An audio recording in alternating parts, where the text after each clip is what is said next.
Besides diet types, there's a lot of different diet strategies that you can employ to get the most out of your training. There's time-restricted feeding, there's intermittent fasting, there's OMAD. So how many meals does it really take to build muscle? Now, when we talk about meals, what we're really talking about is protein feedings. So how many iterations of protein do we actually need to make sure that we're maintaining a positive nitrogen balance and making the most out of our training in the gym, and also supporting our health needs? Because remember, your body is 17% protein. It's more protein than anything else besides water. Okay, so we all know kind of the old bro lore of the anabolic window, right?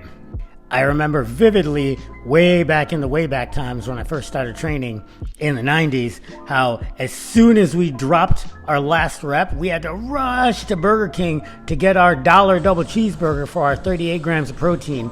Because if we didn't get it in that anabolic window, oh man, all that time in the gym was just wasted. Gains just right out the window.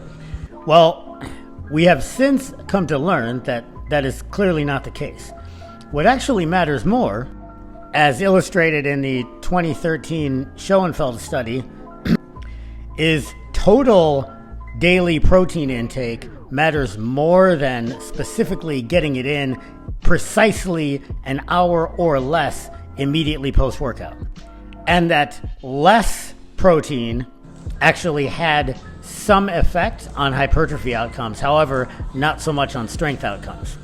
Now, this isn't an argument to not have protein sooner after you're done working out than later, especially if you're like me and you train in ostensibly a fasted state first thing in the morning.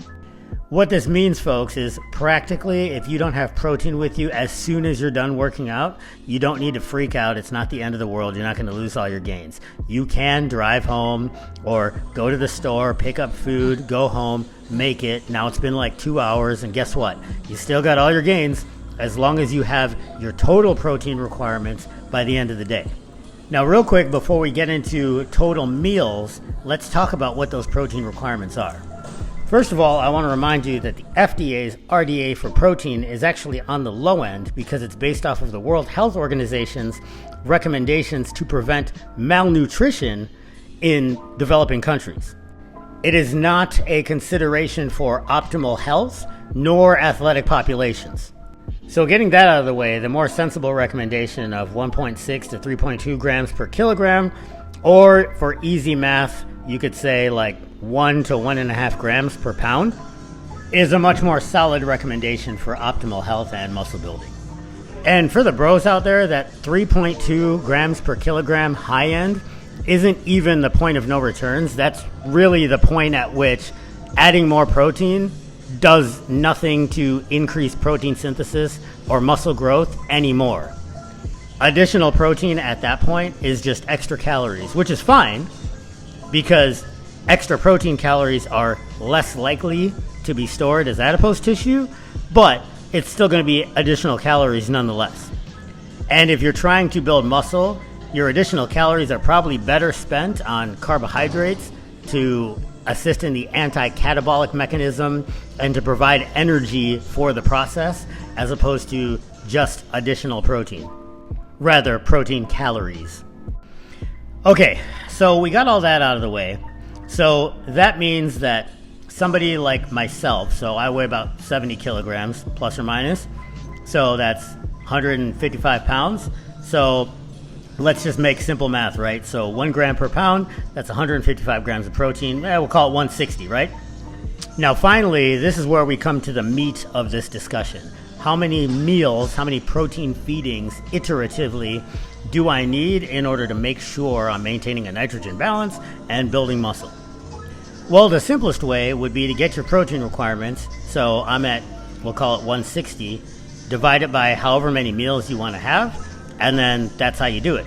So let's say I had 4 meals, like a shake plus 3 at 40 grams of protein a piece.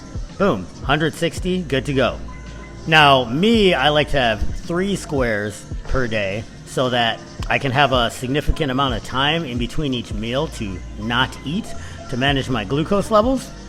So what I prefer to do is to have a massive shake, like 6 to 8 scoops at 20-25 grams a piece. So that already puts me at like 120, 150 right there. And then have a little lunch just to kind of tide me over after, 3 to 5 hours. And then following that, have a larger dinner where I probably spill over in protein requirements a little bit, but I'm for sure replete by the end of the day. I usually end up at 180, 200 grams by the end of the day. And again, I prefer that method because I like to not have to eat for a meaningful period of time in between my meals, but at the same time guarantee that I get my protein requirement. And also, that massive shake right after training it's super tasty. It's delicious.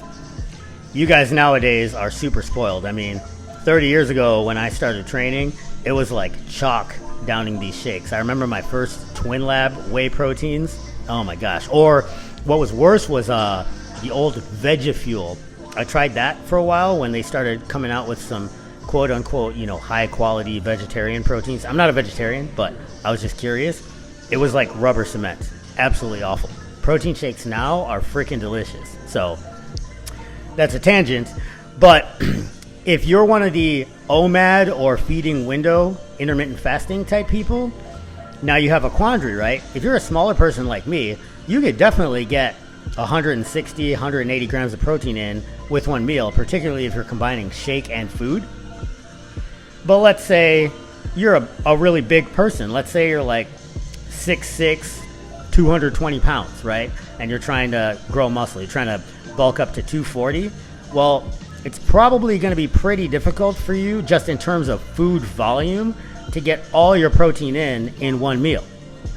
So spreading it out a little more is probably the better option for larger individuals.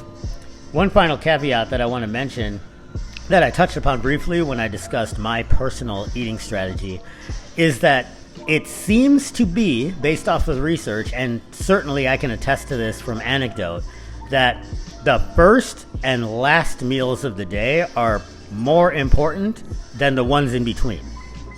And for a lot of people, this seems to be a pretty sustainable strategy for satiety and to make sure, you don't get those late night cravings, but also so you don't have too much food before you go to bed and it affects your sleep. And, a lot of reputable sources are recommending this, probably the most reputable of which is Dr. Don Layman. But I anecdotally have been using this method for many years, and it seems to be extremely effective for both myself and the individuals that I train as well. So that's pretty much it, folks. How many protein feedings do you need per day? Well, however many it takes for you to get your requirement in. OMAD can work, but a better answer is probably between 2 and 5, and the best answer is what's sustainable for you. Thanks for watching.